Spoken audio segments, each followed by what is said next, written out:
Hayawi sasa yamekuwa hatimaye listi ya waamuzi watakao kwenda kuchezesha mchezo mkubwa katika ardhi ya Tanzania, dabi ya Kariakoo, Young Africans dhidi ya Simba Sport Club huko visiwani Zanzibar imewekwa hadharani. Nasoro Mwinchui ndiye pilato mchezo huo. Tunakwenda kumwangazia mwamuzi huyu kinagaubaga, kipi ni kipi kile ambacho TFF wamekiangalia kwa upande wake. Watu wengi walikuwa wanahoji Ahmed Rajiga na wengine wengi, lakini bodi ya ligi na TFF wamekuja kuwashangaza wengi kwa kumtangaza Nasoro Mwinchui. Jina langu ni Leopold John, niko hapa na Mdachi Ali Omari, hii ni The Golden Boot. Nyuma ya kamera ni Yusuf Ramadhani Mpuma. Mdachi, Nasoro Mwinchui, pilato wa mchezo wa dabi ya Kariakoo. Tuanzie hapo. Bodi ya ligi na TFF, kipi ambacho amekiangalia na kumteua Nasoro Mwinchui? Nasoro Mwinchui ni miongoni mwa marefali ambao wamekuwa kwenye ligi ya Tanzania na wakichezesha mechi za ligi ya Tanzania kuamua sheria za 17 za soka kwa muda mrefu sana. Unapoingia kwenye ligi ya Tanzania na kutafuta waamuzi ambao wapo kwenye top division kabisa ya ligi kuu, huwezi kuacha kumtaja Nasoro Mwinchui, japokuwa yeye ni miongoni mwa refari wazuri, lakini hana ile beji ya FIFA ambayo ametunukiwa. Lakini ni refari ambaye amekuwa akichezesha mechi vizuri ambazo amekuwa akikabidhiwa. Makosa ni hali ya kawaida kwa binadamu. Makosa ambayo amekuwa akihukumiwa ni yale ambayo amekuwa pengine kwa upande wako, mechi kubwa kama dabi ya Kariakoo kwenda kuchezesha muamuzi ambaye hana beji ya FIFA katika bega lake, hii imekaaje kwa upande wako, Mdachi Ali Omari? Kwa upande wangu ni sawa, kwa sababu refari Nasoro Mwinchui ni refari ambaye anachezesha ligi kuu ya Tanzania, na mechi ya Kariakoo Derby ni mechi ya ligi kuu ya Tanzania. Ile ni mechi kubwa, Afrika inaangalia, ulimwengu unatazama shehe. Ndio, ni mechi kubwa, lakini Nasoro Mwinchui tayari anazungumza na zaidi ya misimu 10 katika ligi kuu ya Tanzania. Kwa tayari kuna vitu anavifahamu kuhusiana na ligi ya Tanzania, na hata hiyo mechi yenyewe ya dabi ya Kariakoo tayari anaifahamu ina pressure gani ambayo ipo. Kwa hiyo TFF wameamua kumpa, kama si leo ama kama si lini atapewa mechi hii kwa refari huyu, ni lini tutajua kama huyu refari amefikia kwenye azi hiyo ya kuuziamua mechi kubwa. Kama hizi mechi kubwa tu tutakuwa tunaona tabu kuwapa na kuona ni kitu gani ambacho wanacho ili waweze kuingia kwenye ubora ule ambao tunaohitaji. Kama tutaendelea kwamba refari huyu ama tutaendelea kutumia labda Rajiga, Kayoko ambaye amezoeleka, wakina Elisa C alishakuwepo Tatu Malogo na alishakuchezesha, lakini pia kuna yule mwanadada kutoka Singida alipitiwa na Lungu hapa, lakini wakina Zablon, Florentina Zablon, Jenisia Rukia ndio mwanadada kutoka Singida ambaye alikuwa akichezesha. Kwa hao tayari walikuwa wameshazoeleka. Sasa ili kufanya tuendelee kutengeneza waamuzi ambao hata kukutana na game kubwa hizi atapata shida kutambua kwamba anaweza kaimudu ama inaweza kawa hivi. Kama Nasoro Mwinchui amepewa game tayari ameshajiandaa kisaikolojia, na TFF wao wanahitaji kutengeneza marefari ambao ni bora ili kuendelea kufuta makosa ambayo yanaonekana kila siku. Nasoro Mwinchui anakwenda kwenye mechi ambayo ina pressure, na yeye binafsi inawezekana anatambua hilo kulingana na mechi hii ni mechi yenye hisia kubwa katika ligi kuu ya Tanzania. Kwa hivyo ni kama kipimo kwake yeye.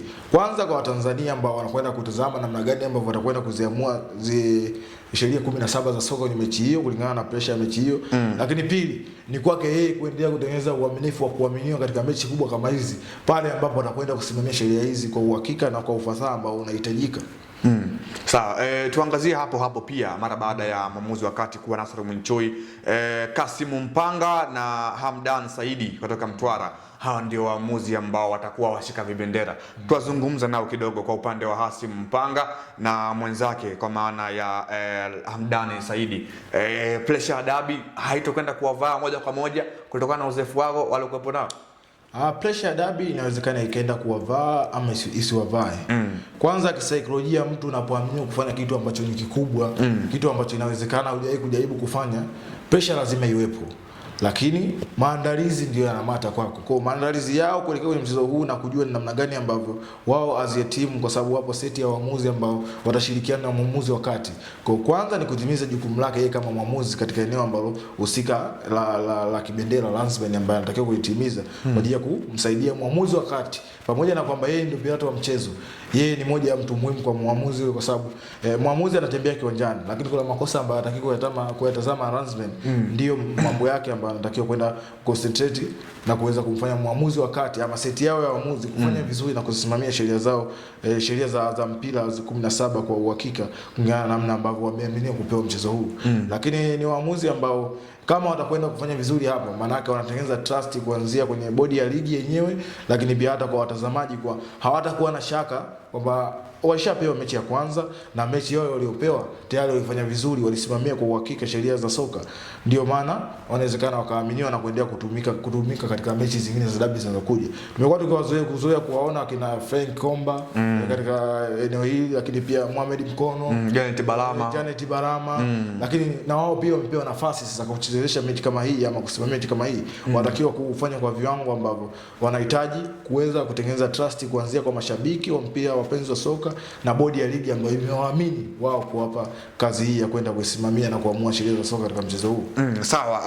Etik Bey, Ramadhan Kayoko amepewa kuwa mwamuzi wa akiba ama fourth official kwenye mchezo huu. Tumzungumze hapo. Endapo kama ikatokea Nasoro Mwinchui akapata kukutoka kara yoyote ile, basi itamgharimu Etik Bey aweze kuwa mwamuzi wa kati. Tumzungumze Ramadhan Kayoko, daraja, ubora, uzoefu, lakini pia ameshawahi kuwa mwamuzi kwenye mechi kubwa kama hii ya dabi ya Kariakoo. Ni mwamuzi wa aina gani?